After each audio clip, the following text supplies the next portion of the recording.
Donc Madame Le Pen est passée sur TF1. Alors je dois avouer que je lui suis quand même assez reconnaissant, parce qu'il faut reconnaître qu'elle nous a appris quelque chose qui est quand même tout à fait significatif et important. Elle a reconnu devant des millions de téléspectateurs, elle a insisté même sur le fait qu'elle n'avait jamais proposé de sortir de l'Union européenne ni de l'euro. Le journaliste, d'ailleurs, un peu éberlué, a reposé la question et elle a protesté de sa bonne foi. En d'autres termes, Madame Le Pen, finalement, vient d'avaliser ce que l'UPR dit depuis maintenant des années, à savoir que le Front National n'a jamais proposé de sortir de l'Union européenne ni de l'euro. Si vous êtes candidate, et donc par hypothèse, c'est une hypothèse, élue et présidente de la République, que feriez-vous concernant l'euro? Jusqu'à il y a peu, vous disiez le préambule à toute action efficace, c'est de sortir immédiatement la France de l'euro. Vous avez changé d'avis en disant que vous organiseriez un référendum au bout de quelques mois. Où en êtes-vous? Allons-nous, si vous êtes président de la République, sortir in petto de l'euro?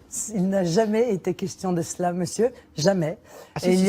Jamais. Il y a plus de 4 ans, et c'était dans mon projet présidentiel d'ailleurs, que j'ai indiqué de la manière la plus claire qui soit que j'entrerai en négociation avec l'Union européenne. Voilà, c'est aussi simple que ça, elle l'a dit.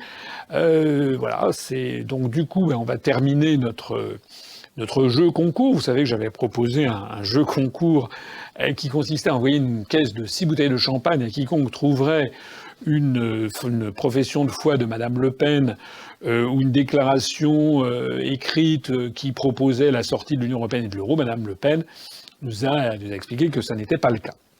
Alors, par ailleurs, elle a livré un numéro que j'ai trouvé assez marrant.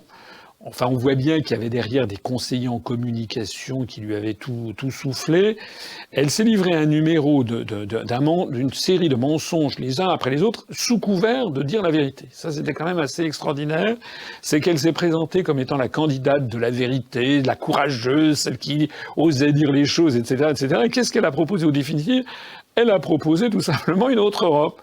Elle a proposé de renégocier les traités. Elle s'est d'ailleurs prévalue de l'exemple britannique, ce qui est quand même assez fort de café, puisque, au cas où elle ne le serait pas, le Royaume-Uni n'est ni dans l'espace Schengen, ni dans l'euro. Et par ailleurs, les Britanniques ne veulent à aucun prix sortir de l'OTAN. Que j'entrerai en négociation avec l'Union européenne. Tiens, c'est exactement ce qu'est en train de faire la Grande-Bretagne, je vous signale, qui d'ailleurs organise un référendum pour ou contre la sortie de l'Union européenne. Donc l'idée, c'est la négociation sur 4 sujets essentiels, la souveraineté économique, dont la souveraineté bancaire, la souveraineté territoriale, c'est Schengen, c'est la souveraineté législative, est-ce que les lois votées par les Français, parce qu'ils le veulent, sont supérieures en autorité aux directives européennes, et enfin la souveraineté monétaire. Donc en réalité, elle s'est prévalue des renégociations britanniques, mais qui se déroulent dans un cadre tout à fait différent de ce qu'est le cadre français. Monsieur Cameron n'a pas demandé de réforme de l'euro, de la gestion de l'euro, puisqu'il ne fait pas partie, le Royaume-Uni ne fait pas partie de l'euro. Il n'a pas non plus demandé extraordinairement de réforme de Schengen, puisque le Royaume-Uni ne fait pas partie de Schengen. Il a simplement demandé des réformes sur la libre circulation au sein des pays de l'Union européenne. Je signale d'ailleurs à Mme Le Pen, qui ne le sait pas forcément, c'est que les maigres réformes de l'Union européenne que M. Cameron a obtenues sont en fait assez limitées. Elles sont même assez ridicules, de telle sorte d'ailleurs que l'opposition britannique ne cesse d'enfler à la participation du Royaume-Uni à l'Union européenne. Un dernier sondage a montré que les partisans de la sortie de l'Union européenne ont encore grimpé, et pour s'en tenir aux seules personnes qui ont exprimé un avis, il y a encore environ une vingtaine de pourcents de Britanniques qui n'ont pas formulé d'avis lors du dernier sondage, mais pour s'en tenir à ceux qui ont formulé un avis, les partisans du Brexit, comme on dit, c'est-à-dire de la sortie de la Grande-Bretagne, seraient désormais 56%. Mais ce que Mme Le Pen a fait, c'est un enfumage extraordinaire, puisqu'elle a dit renégocier, mais renégocier quoi donc? Qu'est-ce qu'elle veut renégocier, Mme Le Pen, si ce n'est qu'un meilleur contrôle aux frontières, si ce n'est que, je ne sais pas d'ailleurs, personne ne le sait. Elle a dit courage, voilà, je suis courageux, je dis la vérité. Les autres proposent des choses qui ne sont pas applicables, mais qu'est-ce qu'elle propose, elle? Je rappelle que toute réforme des traités européens doit être avalisée à l'unanimité. Voilà. C'est-à-dire qu'elle aura toujours le refus. Par exemple, elle a parlé à un moment des banques, voilà, et qu'elle voulait s'attaquer aux banques, mais il est bien évident que jamais le Royaume-Uni, s'il reste dans l'Union européenne, mais en tout cas les Pays-Bas, le Luxembourg ou l'Allemagne n'accepteront une réforme des banques qui irait dans le sens de ce que souhaite Madame Le Pen. Donc en réalité, elle propose une fausse sortie. Alors, j'ai entendu sur Radio Courtoisie un débat où il y avait plusieurs personnes, avec M. de Lesquen, M. Le Gallou, etc.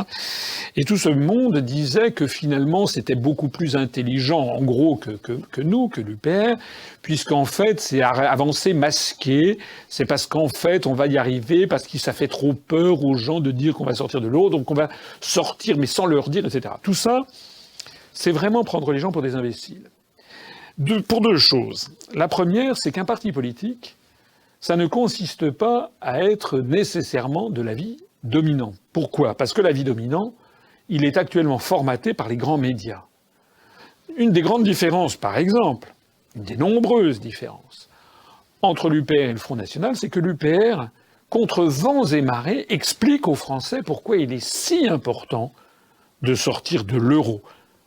On leur explique qu'il ne faut pas qu'ils aient peur, que les peurs qu'ils ont, qu'ils éprouvent, ce sont tous les grands médias du système qui les leur mettent dans la tête.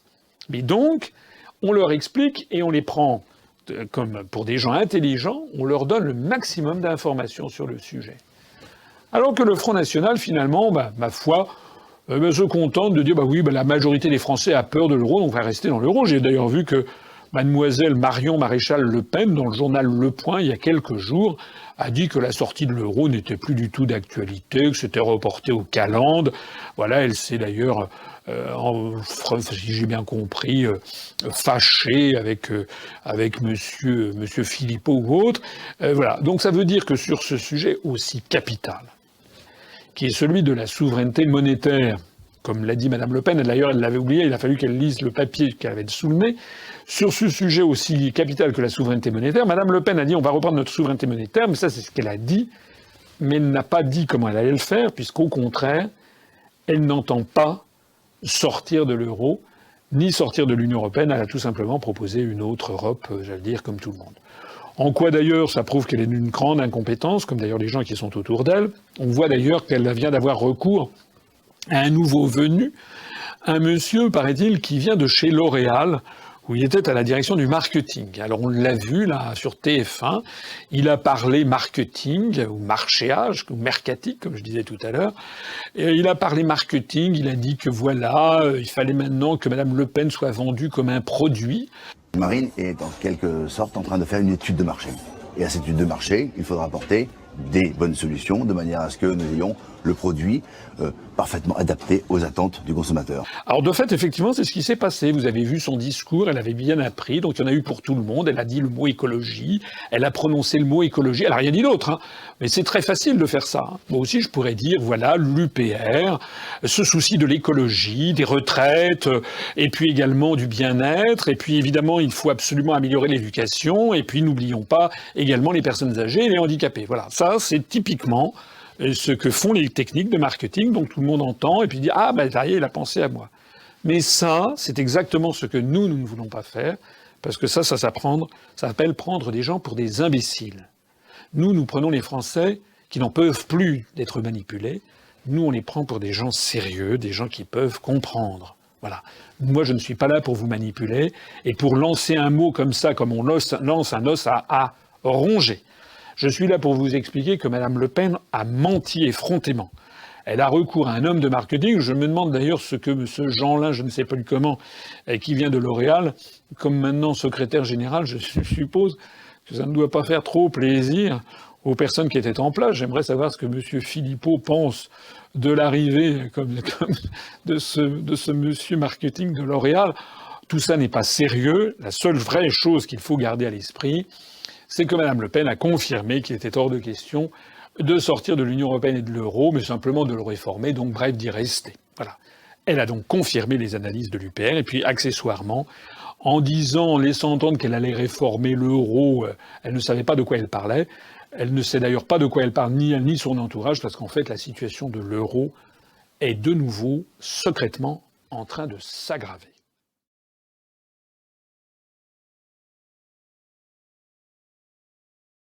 Relève-toi, ma France héroïque, car pour t'aider, je m'avance à grands pas. Secours enfin ton sommeil léthargique, et sois-en sûr, tu ne périras pas.